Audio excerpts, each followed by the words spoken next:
Ahí no, Laura, en el encerado. Pablo Neruda fue un poeta y militante comunista chileno, considerado uno de los mejores y más influyentes de su siglo. También fue destacado políticamente, ya que fue senador de la República.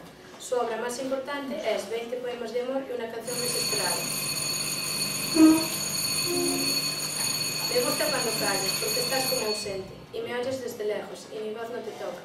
Parece que los ojos se te hubieran volado, y parece que un beso te cerrara la boca. Como todas las cosas están llenas de mi alma, emerges de las cosas llenas del alma mía. Mariposa de sueño, te pareces a mi alma, y te pareces a la palabra melancolía. Me gusta cuando callas y estás como distante, y estás como quejándote, mariposa en arrullo. Y me oyes desde lejos, y mi voz no te alcanza. Déjame que me calle con el silencio tuyo.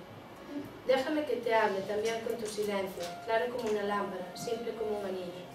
Eres como la noche, callada y constelada. Tu silencio es de estrella, tan lejano y sencillo. Me gustas cuando calles, porque estás como ausente, distante y dolorosa, como si hubieras muerto. Una palabra entonces, una sonrisa bastan y estoy alegre, alegre de que no sea cierto.